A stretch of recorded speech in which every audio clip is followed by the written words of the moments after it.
Smart bidding is one of those things where after shopping ads, it's basically one of the best things that come out of Google Ads in the last few years. It does a much better job than we have ever done at managing bids, but at the same time, there are things that smart bidding simply doesn't know that's important to improve performance. That's why I use stuff like max bid limits in every single Google Ads account I manage. Sometimes it's very aggressive, sometimes they're very lenient. Often I'll change them throughout the year, often I'll change them throughout different seasonality, different times of what we're just running in the account. But the one thing here is that I use them all the time. The trap is that almost everybody gets wrong is that in an attempt to save money, they set this bid limit way too aggressively and end up over limiting the algorithm. And when you do that, you're not just cutting costs, you're quietly telling smart bidding to stop showing ads to some of your best and most profitable customers, basically the most expensive auctions that are out there. And that's how Google reps get ammunition to tell you not to touch the setting. Just let smart bidding be. Wait for it to work. I'm going to show you exactly how to find the perfect balance to control your CPCs without strangling your campaign's growth. But let's start with a quick explainer of the two features. So the maximum bid limit is the ceiling. It's basically a straightforward command. You're telling smart bidding under no circumstances should you bid higher than X for a single click. It acts like a hard bid ceiling, preventing your cost per click from getting too high. It's a direct and predictable way to control your upper end costs, and it doesn't have any algorithmic impact. You can see an immediate effect of it and you don't have to wait. The minimum bid limit, on the other hand, is far more nuanced and it carries some risk in my opinion. It attempts to establish what's called like a bid floor, where you say don't bid lower than this, but its behavior is different from the max bid limit. So the scenario is, if smart bidding is confident that it can hit your return on ROAS target, then the minimum bid will force it to bid at least your specified amount, even though it might not think it can overall hit it or anything like that. However, there is a scenario where if smart bidding thinks that overall or in this particular auction, it can't achieve your target ROAS while bidding your minimum bid amount, then it won't just bid lower. It won't just go down to that. It will pull you from the auction completely. And it's something that the documentation doesn't really describe, but it's something that we've seen that once we actually remove a minimum bid limit, we get more traffic, which is odd. But so that just means like the minimum bid limit, you have to be very careful because that is the critical difference between the two, where a max bid simply shaves off the most expensive clicks, then a minimum bid can prevent you from bidding at all. However, Google will tell you that the way the minimum bid works on the auction is the same way as the maximum bid works. So Google will also tell you that, for instance, if you have a bid limit of 76% of your spend is limited by your max bid, then 76% of the auctions that you could participate in, you're being kept out of.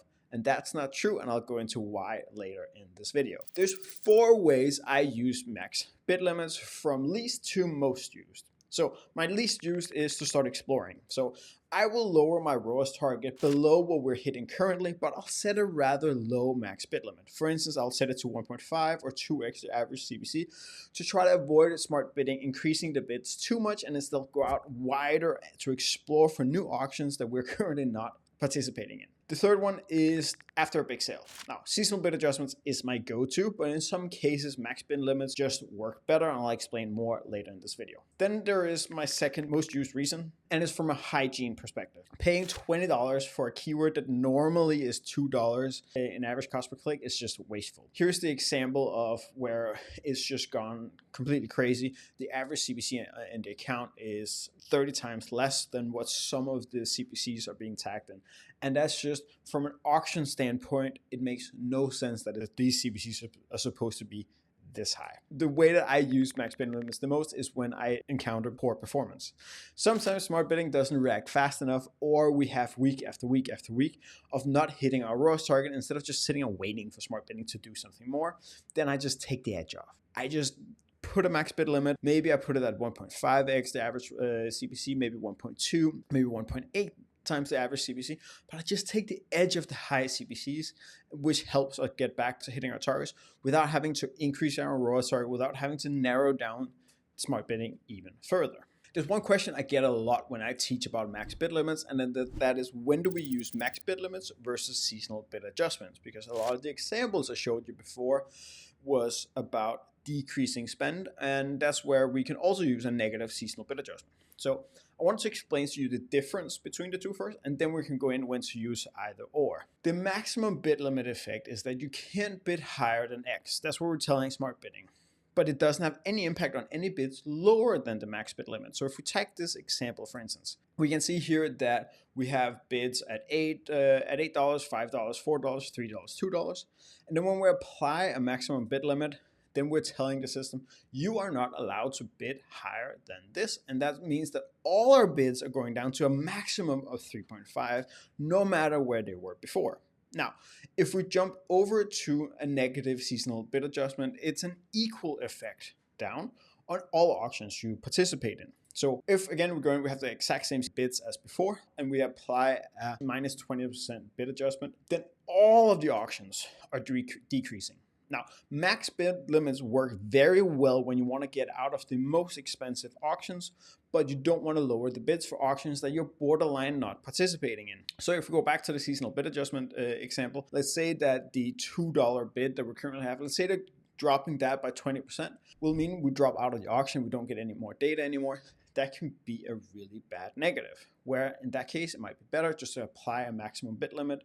Then we're basically not touching the already low CPCs that we're having. It doesn't have an effect on the bids, but we still shave off just the most expensive parts of the bids. There's another part of it, and that is with the seasonal bid adjustment. Then you're basically also telling Google to ignore the performance in the period that you're running the seasonal bid adjustment, which is a little bit counterintuitive, because if you do it because there's low performance and you think that this is the new normal, then you're going to have a spike the second your seasonal bid adjustment runs out, and then it can be better and easier to manage with maximum bid limits. What does limited by bid limits actually mean? So a major client of ours was told by Google that this error message means that you don't get into 76% of the auctions that you should have gotten into. And that's simply just not true. What it means is that in 76% of the auctions that you have been in, smart bidding could have been bidding higher for it. It doesn't mean that you've dropped out of 76% of the auctions you could have been in completely. It just means the smart bidding wanted to bid higher. So when it looks at your ROAS target and says, hey, based on this ROAS target and the historical performance of this particular auction, I want to bid at this level, but they don't allow me to. And I could have been bidding higher. So when Google says that that's how the maximum bid limit error message means, it's not true. However, that can be definitely the meaning for minimum bid limits. Because of what I explained to begin with, that is a very common thing that I see with minimum bid limits. So just be careful with minimum bid limits, but it doesn't work the same for maximum bid limits. I have so much data, so many times where we've gone in and reduced the bids, and we have not dropped 76% or 50% or 25% in spend. Here's 4 common mistakes that I see made with bid limits. Number 1 is being too aggressive. Here is some data where we go in and we actually grouped a bunch of campaigns, a bunch of countries, to try to see what would happen if we apply what I call a hygiene bid limit. What would we do if we do a rather aggressive bid limit, and what if we do a very aggressive bid limit? And here's what the data revealed. So the initial result over the first couple of months for the very aggressive 1x average CPC limit, we lost approximately 15% of clicks, which doesn't seem like that much, because we saw a 15 to 30% better profit. However, and this was the key thing, conversions dropped by 33%. What this means is that we're getting locked out of the best auctions. The profit increase initially looked good, but the long-term impact, when I looked at it after 3 months, we started entering a death spiral. We got less and less and less and less conversion volume, and it meant that the backend data looked worse. It meant that Google Ads data also started to look worse. And eventually, when I looked at it after 3 months since the start, our overall profit volume also began declining. Even though our POAS was extremely good, then the profit volume started declining. The lesson there, and the test showed it very, very cleanly, that setting an overly aggressive max bid can only be done temporarily, because you're moving out of a peak season, you're getting away from Black Friday, or you don't want to spend as much during Christmas season, etc., etc., etc. But if you don't get it away, you are followed by a downward spiral. The second biggest mistake that I've seen is limiting too much and then freeing up too much. This is where it starts, max bid limits become something you have to know how to work with, because they don't work algorithmically. which is something that I say fast, but something you really, really, really need to pay attention to.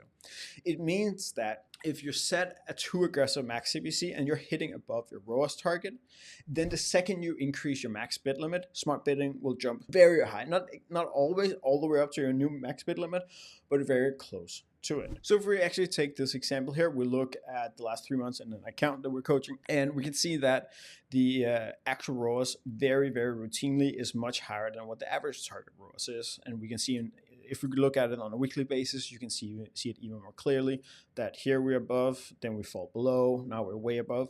And I promise you that when we go in and we actually make the change and we look at average CPCs, this is going to correlate directly. So here we have an average CPC max of around, I would guess, to 5 kroner, and then we drop it, and you can see that the ROAS immediately increases. Then we start increasing the average, the max bid limit here, and it gets increased too much. It's too much, and you can see now we then drop in terms of the actual ROAS below from where we were before. Now we can see, hey, this is actually too low. So, and then boom, go in and apply again, we make up too big of a change to the max bid limit. So the ROAS skyrockets. This could have been done much better if you had a smoother way to go from one bid limit to another. And in this case, it has to do with their promotions as well. But I promise you, if they could just do this a little bit more smoothly, then it would work much better. So again, the solution to all this is to slowly get out of your old max CPCs and or adjust your ROAS targets as you go along. The third mistake I see is basically the opposite, and it is never changing them. So your max bid limit is not a max CPC limit. It's a limit for how high your bid can go, not basically for how high your CPC can go, even though they're very related. Then remember, your cost per click in Google is what the advertiser below you in the auction is bidding. So your max bid limit is not the same as your max CPC limit. So there's times during the year that you need to change that ceiling, you need to change that limit. A very good example is Black Friday. However, the same thing matches out for the rest of the year. So let's try to look at this particular case. Again, this is Black Friday. It's super easy to follow, but look at it here. Our average CPC throughout the month is around 4 to 5 kroner. And then around Black Friday, it obviously skyrockets up to 14 krona. Most of the year, we run a 12 krona max bid limit. If we hadn't changed this for Black Friday, no matter what happens, then our seasonal bid adjustments wouldn't have done much once we got past the 12 krona bid. And for some of the products, some of the things we actually wanted to do it. And that's kind of what we saw here, was that actually I was a little bit late to increasing the max bid limits on Thursday. And we didn't see the drive that we normally would at this time of the year in terms of going from Wednesday to Thursday, which was unfortunate. We had a much better ROAS that day, but we were still having a slightly higher ROAS than what we actually wanted to achieve. The fourth mistake is using the same max bid limit across all campaigns. And this is where your campaign structure becomes important. However, if you have the same AOV and the same CPCs across your account, then this doesn't really matter. But if you sell coats with that has a high AOV and underwear that has a low AOV, then you can end up strangling your high AOV products with a too low max bid limit, while at the same time have no impact on your underwear campaign. So the solution is to make sure you split these products up into different campaigns, but again, only if you need to and only if you see the point in doing it, and if you're going to use this as an aggressive tactic. I'll say this, it's very, very rare that we will split up campaigns per category. We will take high AOV products and usually put them in their own campaign if we have enough conversion volume for them to run by themselves, because then we can work with a different target, we can work with a different budget, we can work with a different max bid limit, and it's just a better way to work with them. It's not always we do it. It's not always it's necessary. It's one of those like edge cases. 5% of the account can do better by doing it. Sometimes it's super important. Sometimes it's not. But in summary, in 80% of the cases that I see, then smart bidding is doing a pretty good job. But in the edge cases, in order to get to the next level, get the last 5, 10, 15% of performance out of your Google Ads account, that's where smart bidding might bid too high, and we can't just run seasonal bid adjustments forever. And that's when max bid limits become a really good tool to override smart bidding. Just be careful when you do it. If you have any suggestions, if you have any comments on how to use smart bidding with max bid limits, I'd love to hear them in the comments. Otherwise, subscribe for the next video that comes out next week. If you're into practical PPC insights that you can actually help you, then subscribe. I share tips, breakdowns, and call out what's working and what's not. No fluff, just the stuff that you can use every single week.